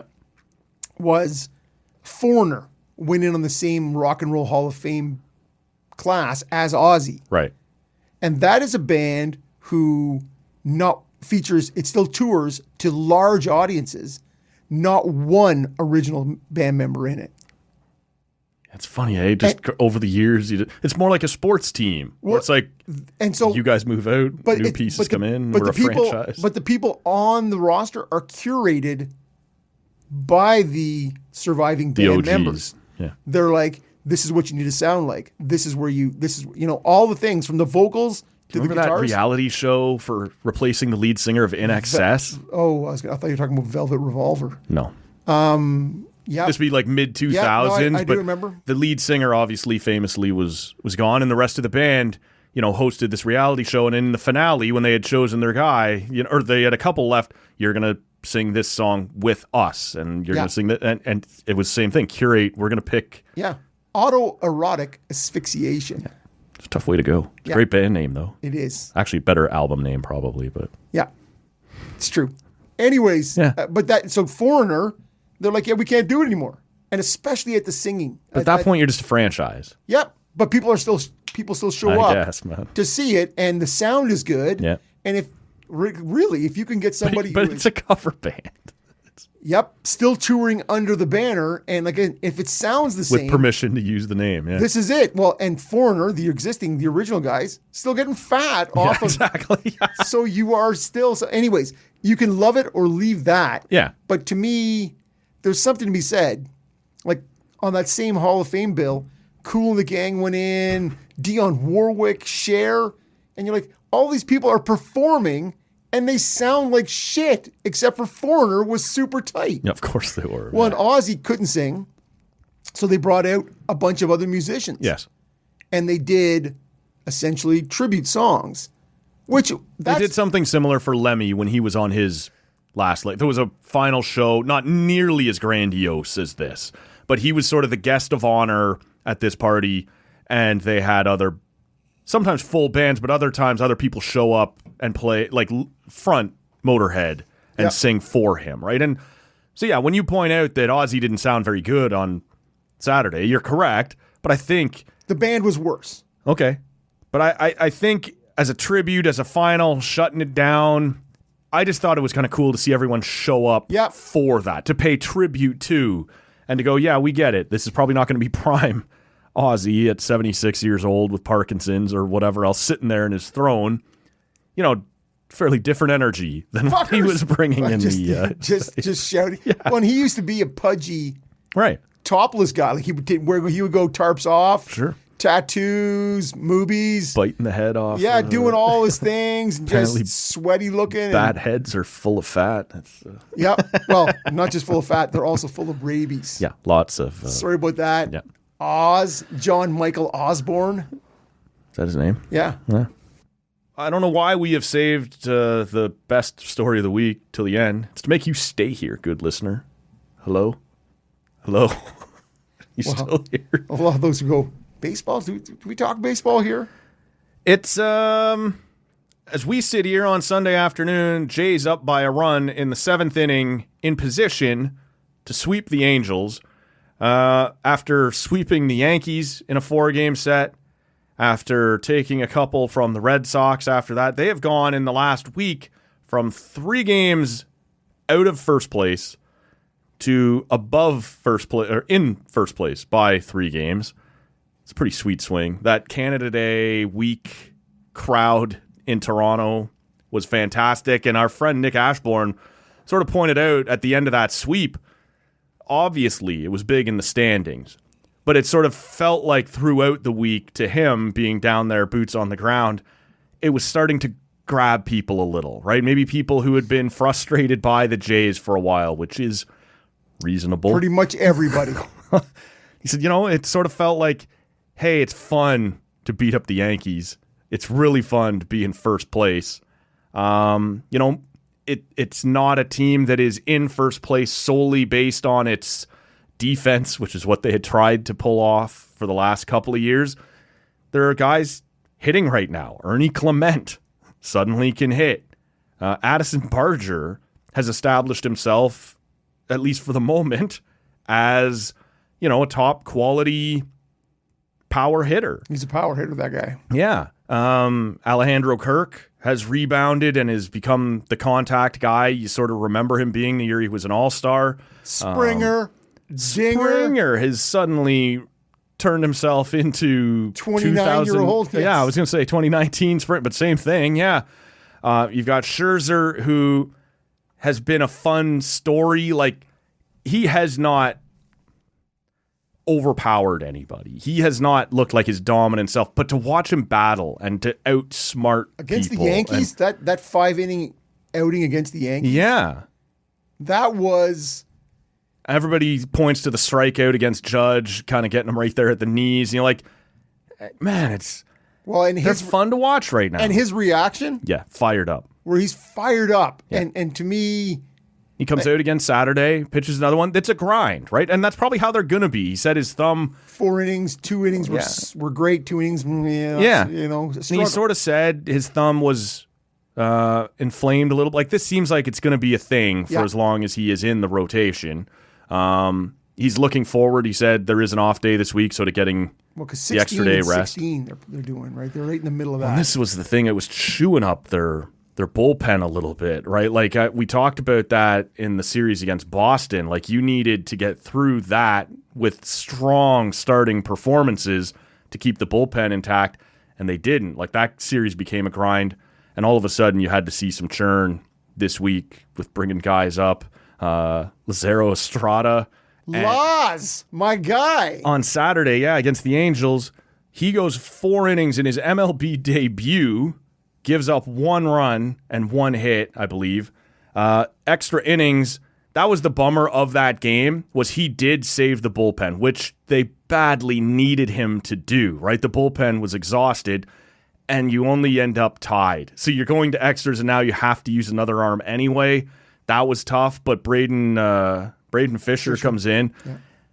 2 innings on his own. With the ghost runner. Yeah, out at second base. Gives up nothing. Nothing.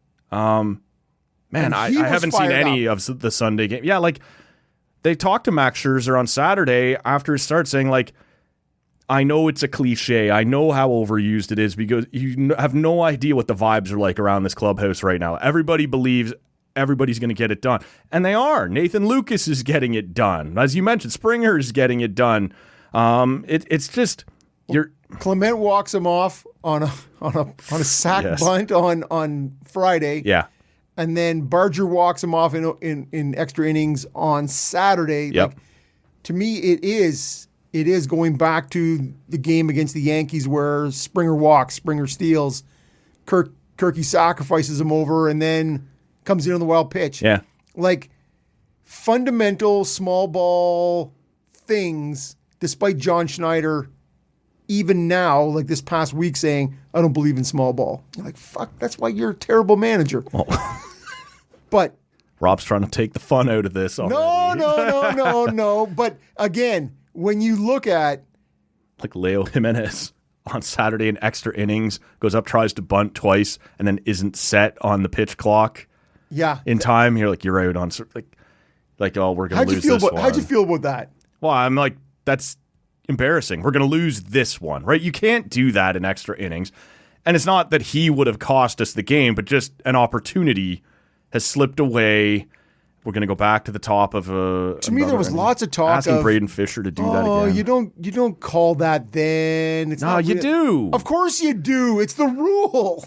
MLB umps, it's been like since they put this in, have been told no judgment call. When you feel they got a thing like on their wrist that buzzes, essentially on the clock, call it right then. This is it. No leeway. No, he was sort of looking. No. And You're so out, man. There was some, including maybe some of the radio broadcast, who was saying, yeah, I don't call it. You shouldn't really call that in the 7th, 8th, or 9th inning. And you're like, it's a hard and fast rule. This is it. You call it. We talk about this all the time on the hockey shit, right? Did. Was that a hook or wasn't it? I don't know. First period, third period, overtime. That was puck over glass. There's no fucking argument this here. This is puck over glass. Yeah. It's out. Yeah. You're sitting down. out. Yeah. The puck is out. You're out. Right. And so that to me is, But there's so much fun right now, man. They had the 8-0 lead, they blow it, and they pull it out of the fire. Like, that's an exciting game. It's not what you wanted to happen, obviously,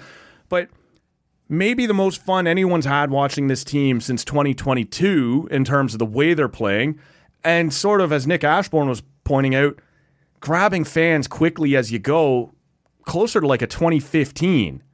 Right. Because you have the opportunity now. You've already won the series against the Angels. You have the opportunity to sweep it. We'll see what happens here.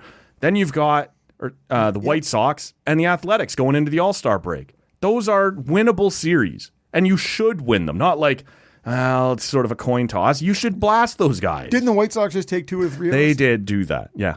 Let's not let that happen again. But like, if you go 500 or better, which you absolutely should, you're going to go into the All-Star break up by 3-4 games on the division. And now you have forced management's hand to not tinker, but to buy. And the Yankees, it's not how you want to see it play out for them, although fuck them. But fuck them big time. Like Schmidt just goes down. He's done for the year. Sorry about that. Another arm out of their rotation with the UCL thing. He's done for the year, probably most of next year. We'll see.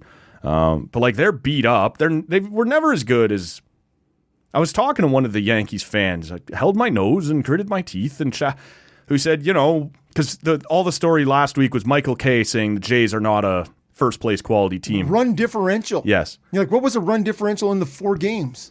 Well, yeah, exactly. And in 21, when the Jays missed and the Yankees got in, the Jays had the significantly better run differential. But this guy was saying to me, this particular Yankees fan was saying, you would not believe the luck the Yankees had through the first 2 months in terms of, here's somebody's first start ever in the majors. And then the next series, we're getting their 4-5 and, again, another call-up or whatever. Like he said, we have beaten the shit out of...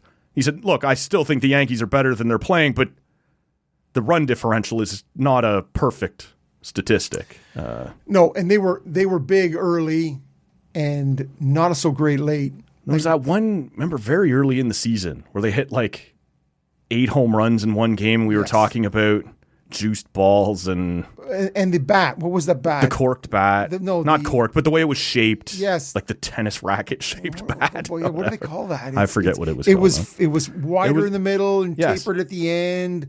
And for a week, it was the biggest story in baseball, and then it turned out everyone's like, where do I get this? And it's $600 a bat. All the fans were like that, but it turned out most franchises were like, we already have like 3 or 4 guys using it. Some guys like it, some don't. We're like, all right, well, I guess this isn't a story then. I can't remember what that was called. It was the tapered bat or something. Turbo bat. It was it was something. It was level up. Yeah.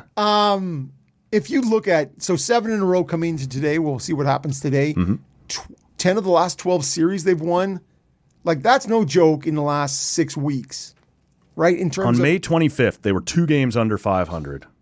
They are now 13 games over 500 with a lead in the division, pending today's result. Yeah, and they had lost on May 25th, 13-0 to Tampa. That was that day. But and if you in that little bandbox, if you look Yankee at too, if you yank me too, if you look at the Dutch rudder, what? I don't know, man. I'm just stream of conscious. I'm just playing off whatever you're saying. Not the double Dutch, which is maybe what you call the Steinbrenner Stadium down in Tampa. The double Dutch rudder. I don't know what happened. We were cruising along so good. That's you did this. Yankee too. Anyway, 25th, 13-0 loss. Yeah, it's gone. It's gone. It was did this to yourself, I gotta say, man. It was the 10 of the 12. Like if you look at their stats, they are pitching wise and defensively, they're middle of the road, right? They're sort of 14th, 15th. Like they're not. No. And it's in terms of. But since mid-May, like those offensive stats are all top 10. Like they're and hits. Yeah. Hits with runners in scoring position. You're talking about top 3 in some of those stats. And so that was certainly not the case last year. No. And at the beginning of this year, because we were like, this is the fucking same old, same old. Yeah. But how new long? hitting coach, new approach. Yeah. How long, when you look at getting virtually, we've now received 13 innings from Scherzer since late March. Virtually nothing outside of a home run in Baltimore from Santander. Varsho, nothing. This is it. Well, Varsho, when he's in. Yeah, I understand, but he's barely been in. Swatting dingers. Andreas Jimenez. Everybody loving the Miles Straw, though. Sure. All that disappointment from the Roki Exactly, Sasaki all the window. ridicule. How's he doing in L.A.? Yeah. Not so good. Well, I think long term that'll play out fine for them. Yeah. We're talking now, Matt. This is living in the 24 hours news cycle right here. Place. Yeah. But how long can you go with Ernie Clement? Well, this is going to be the question. And George Springer. That scares people at the deadline.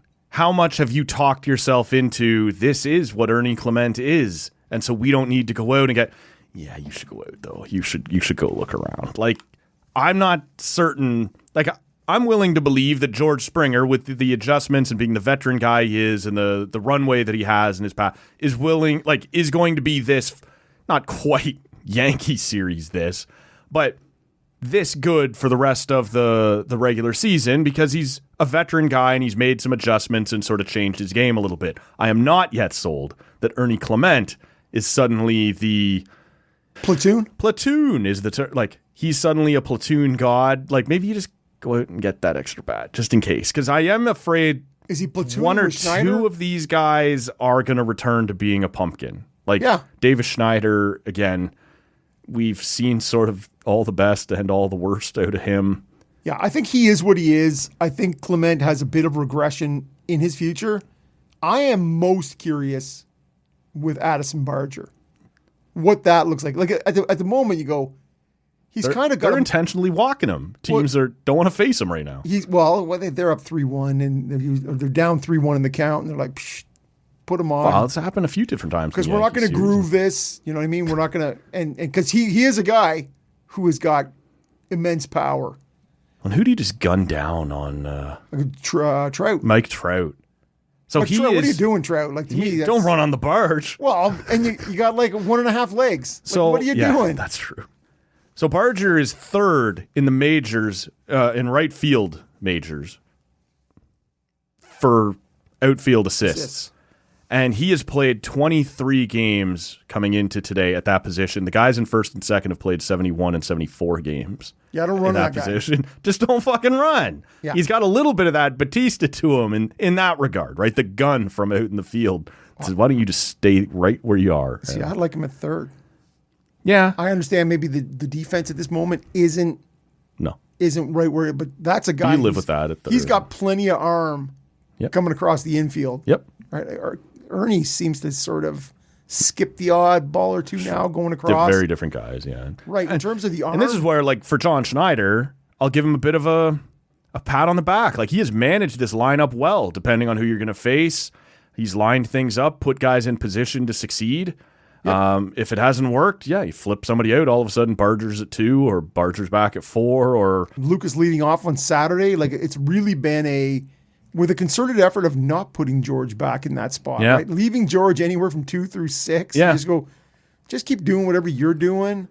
We will see, I think, on Monday, the rest of the All-Stars announced. I'd be shocked if Kirk wasn't there. I'd rather he didn't go. I say that at every All-Star game. I don't want any of my guys to go. I want them to get the recognition, and then I want them to go, I'm going to take a little vacay. If Kirk could get some of that Jimmy Garcia, I've slipped in the hot tub and sprained my ankle or whatever, Slipped and cracked my head on the toilet. Just pretend this is what happened, and you're like, because that guy who's playing, if he's not catching, he's DH. He's in every day. Yeah. And if you look at him, not a specimen. Not necessarily a picture of physical dominance. So to me, just dominating a chicken wing platter. Yeah, this is God bless you, man.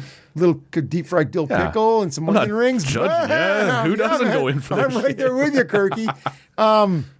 Stay at home, man. Yeah, that's a guy who could kick his and I wouldn't be up. surprised if Springer gets in too. The week or two he's had, he's put himself back on the radar. All right, but see, to me, I'm okay with I don't know what position he's going at, but yeah, well, he'd be a right fielder, I guess, right? Played a little left field on the weekend. Oof. Yeah. But so to me, this Did you see that though? They made a big deal out of it on the broadcast. I think it was the Thursday game. That he played 12 innings at left field or something like that. It was in his career. But he made a very routine catch to end an inning and then went into the bullpen or dugout and given huge fist pumps and high, like clearly someone had been giving him shit. You're not going to be able to do this. And he's like, fuck yeah, look at me, man. It's the Hartford Whalers batting gloves. That's what it is. Connecticut guy, right out there doing it. Yeah. They have been good. They have been fun to watch. I have been dialed in. Finally, man. You've been a little negative on them. For 2 years. Yeah. But again, they deserve that. That's not like I am a 40-plus year fan. This is not I understand. I'm not calling you a bandwagon, but we were talking going into this. I was going to enjoy this year for what it was, and you were sort of, which I know. What's the point? If I lost my tail. Thanks for noticing. I did sort of. I tried to sort of move the needle a bit your way with all that talk because traditionally, because I was bringing the enthusiasm, man. The optimism. That's what I do here. Yes, and everybody knows. And somebody saw it. If I have to drag negative people along with me, that's what I'll do, man. I'll find another co-host because that's not my bag. But yeah, so to me, I am super interested to see how this goes. Mm-hmm. And Bo's been good when healthy. Yep. Vladdy, with his 110 mile per hour singles. Yeah. Yeah. Come on, man. 3 for 5 on Saturday, though. You'll take that. You'll take that. But put a couple in the air here, man. If you're hitting them that hard. Yep. Come on, buddy. Yep. And so, but there's got to be smarter people than me working on launch angle and all those things. Well, there's only 12 of them in that dugout, right? Like Don Mattingly is still there. Yeah. With all that's going on and all the hires and all the new offensive coordinator. Yeah. But Don Mattingly's still there. Yep. Fist pumping people, slapping them on the back. I think that's his job now. How do I get paid for that? Where's that happen? Because I am. I don't know. You're always saying snarky shit to them, though, while you're doing it. You'd be the guy that George Springer was looking at going, how was that, fuckhead? You're all right. I'll take that, man. No problems. No problems. Have I inspired you? $200,000 a year. Have I inspired you, though, George? Have I helped push you over the edge? Yes. There you go. Everybody. You know what? You and I both spent a pile of time in coaching. Mm-hmm. No two people are coached the same way. Right? Or coach the same way. Yeah, or coach the same way. Some do it better. Yeah, sure. But you are talking about... I acknowledge your compliment there. Thank you. Yeah. That's clearly what he meant. I'm glad that's how you took it. But yeah, one athlete needs to be poked and another one needs to be stroked. George and I clearly I'm poking him. He's saying, fuck you, Rob. Perfect, man, George. Keep swatting dingers. Do it. Stay hot, George. Contact Blue Jays HR if he's stroking and poking you when you're asking him not to. Yeah, sorry. There was a velvet glove and a pointy stick. There not was just a exactly. Hartford Whalers. Yeah, poker. Batting glove. I got the Hartford Whalers batting glove out there for the stroke job. Yeah, perfect. Okay, stroke job. I think we're done here. Anything else you wanted to? I don't know, man. I think you're waving the white flag. I think we're... Yeah. All right. Well, you know what? Mm-hmm. Everybody brings it differently. Yeah. It's true. Coming up this week, man, Steve Bunda will be... Hey, did you see... Because I'm going to ask him about this. Our president to the south there announcing he'd like to have a UFC fight on the grounds of the White House. I did not see that. And all of a sudden, Dana White, the UFC... I mean, if the president's going to say... fuck yeah, we're in, let's go. And John Jones, who had been ducking Tom Aspinall for months and finally just said, yeah, screw it then, I'm going to retire if you're going to make me fight or give up my belt. That lasted 3 weeks. And then he was like, White House fight, I'm back in the testing pool. 3 weeks his fucking retirement lasted. Conor McGregor, he's been gone significantly longer, also tweeting out, and he's met and hung with Trump a little bit. I'd be honored to fight at the... Where the fuck you been? It's bugging me, man. No one's asked you. No. And but why would I bet you you those guys will be in the main and co-main. Well. Fucking... Well. MAGA losers. One of you is Irish. Well, get out of here. We had a hard time getting an outdoor NHL game on Parliament Hill. And you're going to run 20,000 people, Trump says, on the grounds of the White House. Security checks. I'm sure the Secret Service is loving this. Guys in their fucking fight t-shirts walking onto the grounds. Yeah, you're fine. You go ahead. Tap out t-shirts. What? Can you imagine? I'm speechless on how much they have sullied the institution. That man has sullied the institution of presidency. And out in the Rose Garden. And even what did he take out? It wasn't a Rose Garden. It was something else. We could put in a bigger patio for the Mar-a-Lago patio outside. I'm like, okay. And even, I know this isn't the institution that's being sullied. I get more and more embarrassed every month to call myself a UFC fan. And I hear talk, we're going to do something at the White House. And even from that angle, I'm like, fuck, that's cringe, man. That is weird shit. And I just can't imagine any other president. Barack Obama, by all accounts, was a massive basketball fan. Yeah. And he would have college players or celebrities in to play him on a basketball court. He did not try to arrange the NBA All-Star game on the ellipse or whatever. But you are also talking about mainstream and UFC for all of its strides and all of its move from in a tent on a Florida reservation, right, has made huge moves. Biloxi, Mississippi Civic Center. Yeah, it's gone a long way, right? Biloxi. But it still is fringe. I'm feeling those lighters. Yes.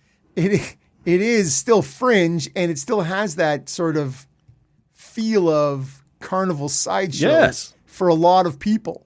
At the White House. If anything else, set up a tennis match or set up a NBA game or whatever. I'd still go, this is fucking weird for the White House to be involved in. 100%. But for the UFC to be first, you're like, this is such a shit show right now. Are you surprised it's not a WWE show?